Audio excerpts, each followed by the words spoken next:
அல்ஹம்துலில்லாஹ். மற்ற வணக்கங்களை பொறுத்தவரையில் நான் சொன்ன மாதிரி நோன்புண்டா ஒரு மந்த்துக்கு தானது, வருஷத்தில். ஜக்காத்துன்னா ஒரு தடவை தான் அது. ஹஜ் என்பது லைஃப்பில் ஒரு தடவை. ஆனால் டெய்லி செய்ய வேண்டிய ஒரு நாளைக்கு 5 தடவை சளைக்காமல், சடைவடையாமல், வெறுக்காமல், விருப்பத்தோடு செய்ய வேண்டிய ஒரு இபாதத் தொழுகையாகும். அடுத்ததாக அல்லாஹுடைய தூதர் சொல்லுகிறார்கள், அல்லாஹ் சொன்னதாக, வமா யஸாலு அப்தி யதகர்ரபு இலைய பின் நவாஃபில் ஹத்தா உஹிப்பஹ்.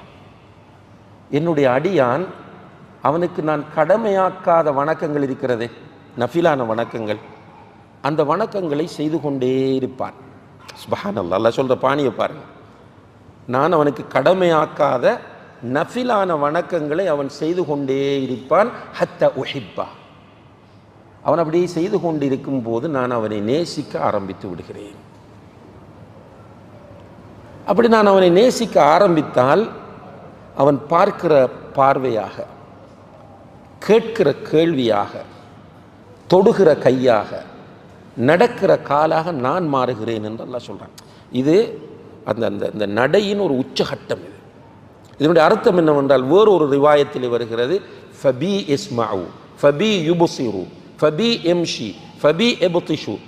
என்னுடைய உதவியை கொண்டுதான் அவன் பார்க்கிறான், என்னுடைய உதவியை கொண்டுதான் அவன் கேட்கிறான், என்னுடைய உதவியை கொண்டுதான் அவன் பிடிக்கிறான், என்னுடைய உதவியை கொண்டுதான் அவன் நடக்கிறான். அப்போ நஃபிலான வணக்கங்களை ஒரு மனிதன் செய்து கொண்டிருக்கும் போது அல்லாஹுடைய நேசத்திற்குரியவனாக அவன் மாறுகிறான். அல்லாஹுடைய உதவி எல்லா பக்கமும் அவனுக்கு வருகிறது. அவனுடைய பார்வையில் அல்லாஹுடைய உதவி, அவனுடைய செவி புலன்களில் அல்லாஹுடைய உதவி, அவனுடைய கைகளில் அல்லாஹுடைய உதவி, கால்களில் அல்லாஹுடைய உதவி.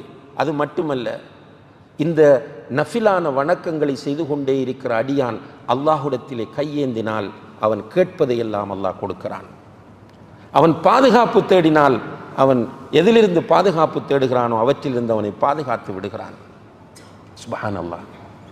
நஃபிலான வணக்கங்கள் இப்போ ஃபர்லிலேயே நம்ம கஷ்டப்பட்டு நம்ம செய்யக்கூடிய நிலையில் எங்கள் நஃபிலுக்கு இன்ட்ரெஸ்ட் கொடுக்க போகிறாங்க.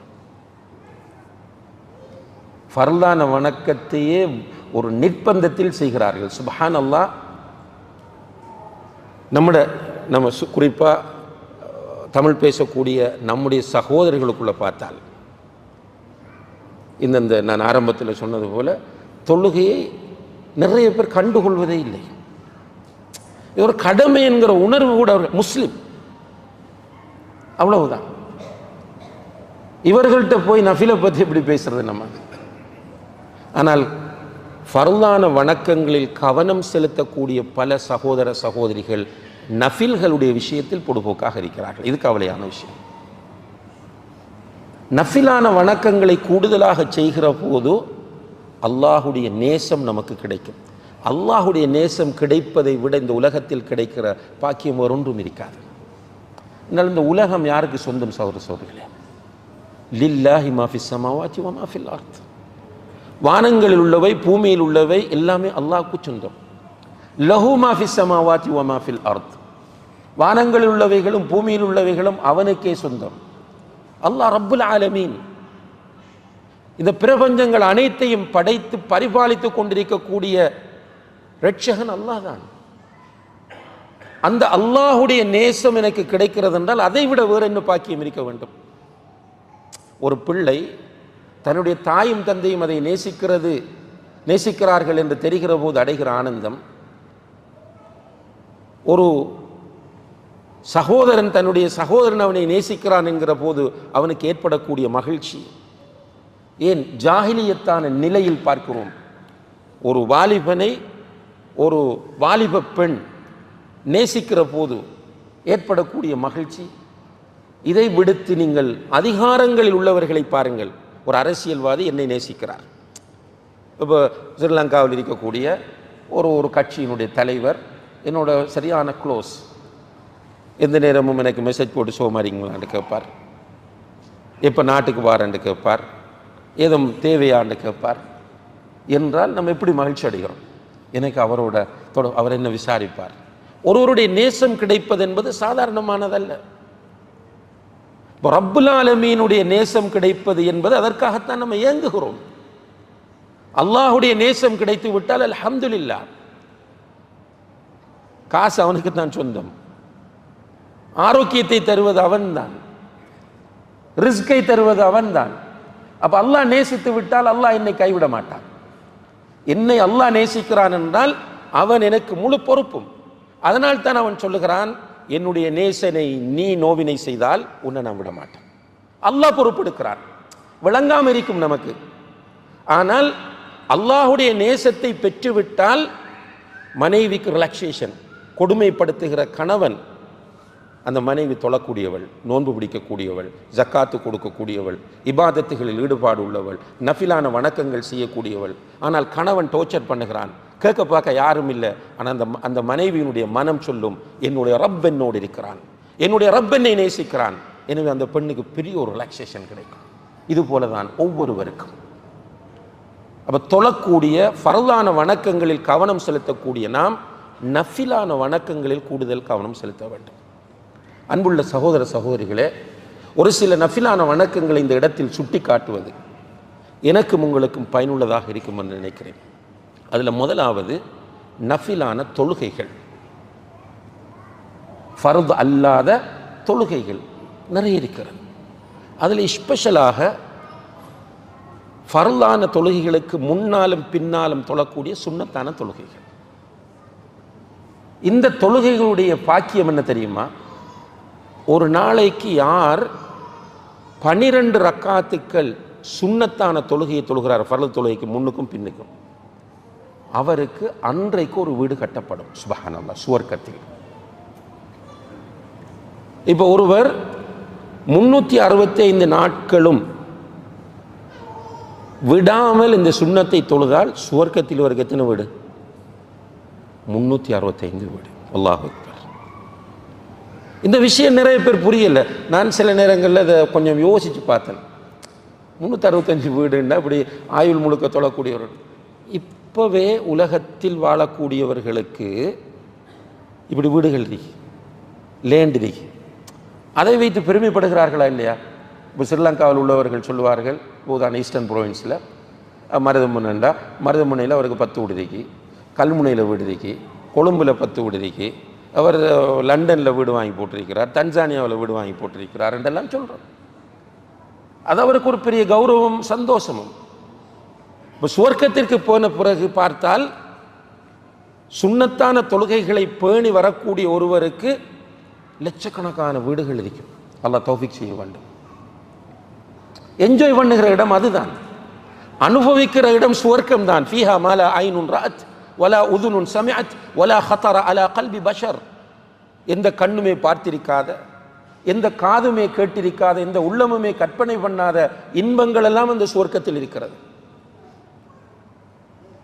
சுப்ஹானல்லாஹ், சுவர்க்கத்து இன்பங்களை அனுபவிப்பதற்காக அல்லாஹு தஆலா ஒவ்வொருவருக்கும் 100 பேருடைய பலத்தை கொடுக்கிறான்.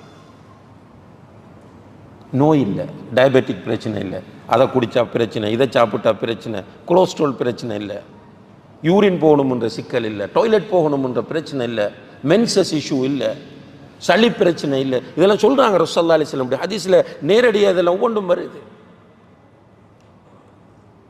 சாப்பிடக்கூடியவைகள் வியர்வையாக வெளியே வந்துவிடும். அந்த வியர்வை நாராது, நறுமணமாக இருக்கும். சுப்ஹானல்லாஹ். அப்போ சுவர்க்கம் தான் அனுபவிக்கிற இடம்.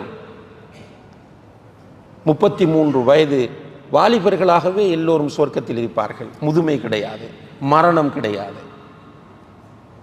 அப்போ அங்கே நமக்கு இந்த சுன்னத்தான தொழுகைகளுக்காக வேண்டி வீடுகள்.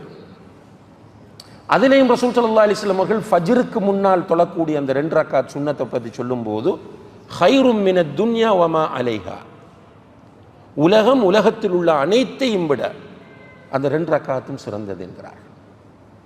அதனால் முன்னால் அது மிஸ் ஆனால், சுபஹுக்கு பிறகு தொழுகை இல்லை, நமக்கு தெரியும். சுபஹ் தொழுகத்துக்கு பிறகு தொழுகை இல்லை. ஆனால் முன்னால் தொழக்கூடிய அந்த 2 ரக்காத்து மிஸ் ஆனால் சுபஹுக்கு பிறகு அந்த 2ஐயும் தொழுது கொள்ளலாம். அவ்வளவு ஒரு முக்கியத்துவம் வாய்ந்த நஃபிலான தொழுகை தான் சுபஹுக்கு முன்னால் தொழக்கூடிய அந்த 2 ரக்காத். அதுபோல மா பைன குல்லி அதானைனி ரக்அத்தான், அந்த 12 உங்களுக்கு தெரியும். சுபஹுக்கு முன்னால் 2, லுஹருக்கு முன்னால் 2 2ஆக 4, லுஹருக்கு பின்னால் 2, மகரிபுக்கு பின்னால் 2, இஷாக்கு பின்னால் 2. இது போக பாங்குக்கும் இக்காமத்துக்கும் இடையில், ஒவ்வொரு பாங்குக்கும் இக்காமத்துக்கும் இடையில் 2 ரக்காத் இருக்கு. சுப்ஹானல்லாஹ். அதில் இன்னும் ஒரு ஸ்பெஷல் என்ன தெரியுமா? பாங்குக்கும் இக்காமத்துக்கும் இடையில் கேட்கப்படக்கூடிய துவா கபூல் ஆகும். ரசூலுல்லாஹி அலைஹி வஸல்லம் சொல்றாங்க, பாங்குக்கும் இக்காமத்துக்கும் இடையில் கேட்கப்படக்கூடிய துவா கபூல் ஆகும். சுஜூதில் இருந்து கொண்டு ஒரு மனிதன் கேட்கிற துவா வேகமாக கபூல் ஆகும். அல்லாஹ் அக்பர். அப்போ அந்த பாங்குக்கும் இக்காமத்துக்கும் இடையில் நஃபிலாக 2 ரக்காத் தொழுதுட்டு போ, அதில் சுஜூத், அந்த சுஜூதை நல்லா பயன்படுத்தலாம் துவாவுக்கு. நமக்கு தேவை நிறைய. ஃபேமிலியை ஊரில் விட்டுட்டு இங்கே இருக்கிறவர்கள் நிறைய ஸ்ட்ரெஸ்ஸோடு இருக்கிறோம். எனக்கு தெரியும், நிறைய பிள்ளை வளர்ப்பு விஷயத்திலே டிப்ரெஷனோடு ஸ்ட்ரெஸ்ஸோடு இருக்கிற நிறைய தந்தைகள் இங்கே வாழ்ந்து கொண்டிருக்கிறார்கள். சில நேரங்களில் மனைவியை பற்றி ஒரு தெளிவில்லாமல் கவலையோடு வாழ்ந்து கொண்டிருக்கிறவர்கள் இருக்கிறார்கள். நோய்வாய்ப்பட்டிருக்கிற பேரண்ட்ஸுடைய விஷயத்திலே ஸ்ட்ரெஸ்ஸோடு இருக்கிறவர்கள் இருக்கிறோம். திரும்ப நாட்டுக்கு போனால் என்ன செய்வது என்ற ஒரு தெளிவில்லாமல் அதிலே மன அழுத்தத்தோடு இருக்கிறவர்கள் இருக்கிறோம். சும்மா மன அழுத்தம் என்று சொல்லி சொல்லி நாளாந்தம் மன அழுத்தத்தை கூட்டிக் கொண்டு நோய்களை அதிகரித்துக் கொண்டிருக்கிறோமே தவிர மன அழுத்தங்களுக்கான தீர்வுகளை நாம் தேடவில்லை. உண்மையிலேயே பாங்கு சொன்னதும் பள்ளிவாசலுக்கு வந்து 2 ரக்காத்துக்கள் தொழுது அந்த சுஜூதுகளிலே இருந்து கொண்டு அல்லாஹ்விடத்திலே கெஞ்சுகிற போது நிச்சயமாக அல்லாஹ் நம்மை வெறுங்கையோடு அனுப்ப மாட்டான். நம்முடைய பிள்ளைகளை பாதுகாப்பான், நம்முடைய மனைவிக்கு வழிகாட்டுவான், நம்முடைய பெற்றோருக்கு ஆரோக்கியத்தை கொடுப்பான், நம்முடைய பொருளாதாரத்தில் பரக்கத் செய்வான், நம்முடைய சிந்தனையில் இருக்கிற அந்த குழப்பத்தை அல்லாஹ் போக்கி விடுவான். ஆனால் நம்ம ரெடி இல்லை. கஷ்டமா இருக்கு, நம்ம பள்ளிக்கு வாரதே கஷ்டமா இருக்கு. எங்கெங்கெல்லாம் போவதும் எங்கெங்கெல்லாம் உட்காருவதும் எவ்வளவு நேரம் உட்காருவதும் நமக்கு இலகுவாக இருக்கிறது. ஆனால் மஸ்ஜிதுக்கு வாரது கஷ்டமா இருக்கு. இப்படி ஒவ்வொரு பாங்குக்கும் இக்காமத்துக்கும் இடையில 2 ரக்காத். அதுபோல துஹா தொழுகை, வித்ரு தொழுகை, தஹஜ்ஜுத் தொழுகை, எவ்வளவு நஃபிலான வணக்கங்கள். ரசூலுல்லாஹி அலைஹி வஸல்லம் அவர்கள் சொல்கிறார்கள், முதலாவது அல்லாஹு தஆலா விசாரிப்பது தொழுகையை பற்றி. மறுமையில் முதல் இன்குவாரி முஸ்லிம்களிடத்தில் தொழுகையை பற்றித்தான், அல்லது ஒரு மனிதனிடம். தொழுதாயா என்று கேட்கிற போது ஆம் தொழுதேன் என்று சொன்னால் தொழுகையில் சில குறைபாடுகள் இருக்கும். நம்ம தொழுகையில் மிஸ்டேக்ஸ் விட்டிருப்போம். அந்த மிஸ்டேக்ஸை மலக்குகள் சொல்லுவார்கள், யாரில் அவன் தொழுதான் தான், ஆனால் தொழுகையில் இன்னென்ன தவறுகள் இவன் விட்டிருக்கிறான் என்று சொல்லும்போது அல்லாஹ் கேட்பான், வேறு தொழுகைகள் நஃபிலான தொழுகைகள் ஏதாவது இவன் தொழுதிருக்கிறானா என்று. ஆம் என்று மலக்குகள் சொல்லும்போது அந்த நஃபிலை கொண்டு இந்த குறைகளை நீங்கள் நிவர்த்தி செய்து விடுங்கள் என்று சொல்லப்படும் என்று நபிகள் நாயகம் ஸல்லல்லாஹு அலைஹி வஸல்லம் அவர்கள் சொல்கிறார்கள். அப்போ இந்த நஃபிலான வணக்கங்களில் சுன்னத்தான தொழுகைகள் மிக முக்கியமானது.